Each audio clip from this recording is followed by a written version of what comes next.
Hello teeth experts and welcome back to my channel. ORE booking day is one of the most stressful moments in the entire ORE journey. This is mainly because the number of seats is extremely limited and the demand is very high. In this video, I'll walk you through how booking works, how to prepare properly, and how to avoid the most common mistakes. ORE seats are released at a specific time, usually at 14:30 hours. Double-check this on the GDC website or the exam booking email you would have received. These seats are allocated on a first-come, first-served basis. Candidates from all over the world are trying to book at the same moment, which means seats can be taken within seconds. This is why preparation and timing matter just as much as luck. Before booking day, your eGDC account must already be fully set up and working. Ensure you know the password, any authentication means or memorable words.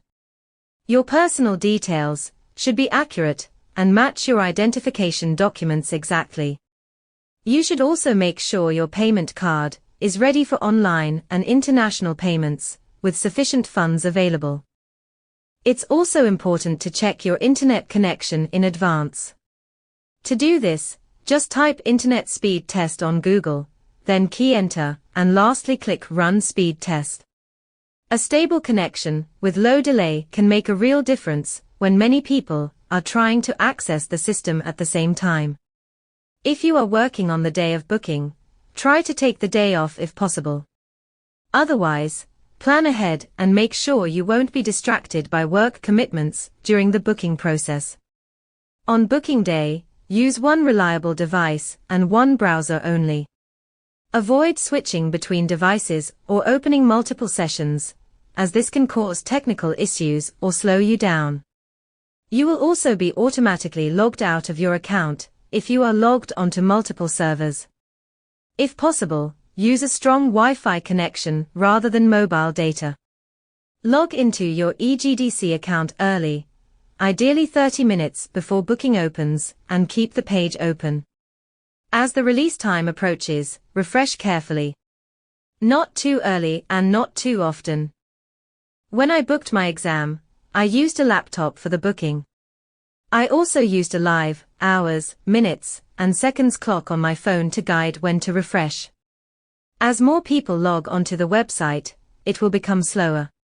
The website may feel slightly laggy, and refreshes will most likely take longer than usual. Once the booking option appears, click quickly and proceed straight through the steps. Avoid refreshing at this stage. It is important that you know, selecting a seat does not mean it's secured. Your booking is only confirmed once payment has been completed successfully. Payment is a critical part of the booking process. Make sure your bank allows online and international transactions, and be prepared for verification steps such as one-time passcodes. Avoid Apple Pay and Amex. Stick to Visa and MasterCards. If payment fails or times out, the seat may be released to someone else. You may have a 2-hour window for the payment. There is a penalty for false bookings. If you select Book Exam and Pay with no intention of paying, or repeatedly attempt to book without completing payment, the GDC may prevent you from booking onto the next available sitting. Common mistakes include logging in without being ready to pay or rushing through details in the confirmation email without checking them. For example, in the past, there were candidates who booked the exam successfully and then appeared for the exam without the requested ID.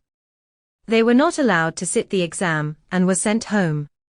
Once you successfully book the exam, it is very important that you thoroughly read the instructions email that you will receive. Other mistakes are assuming a seat is secured before payment is complete. Or similarly, booking a sitting without realistically assessing your level of preparation. Before booking, ask yourself whether you are truly ready for that exam sitting. Have you covered the full syllabus at least once?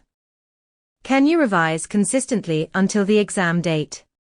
Booking too early can add unnecessary pressure that continues onto Part 2. The GDC have a policy that you must pass your ORE Part 2 within 5 years from when you first attempt Part 1. It's better to sit the exam when you are prepared than to rush because of fear. If you don't manage to get a seat, it does not mean you've failed or fallen behind.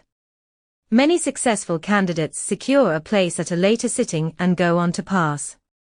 The ORE is a long journey, and booking is just one step in it. If you're preparing for ORE and want guidance, then subscribe and follow my pages for more support along the way. I wish you all the very best as you book your exam, and I hope it goes really well.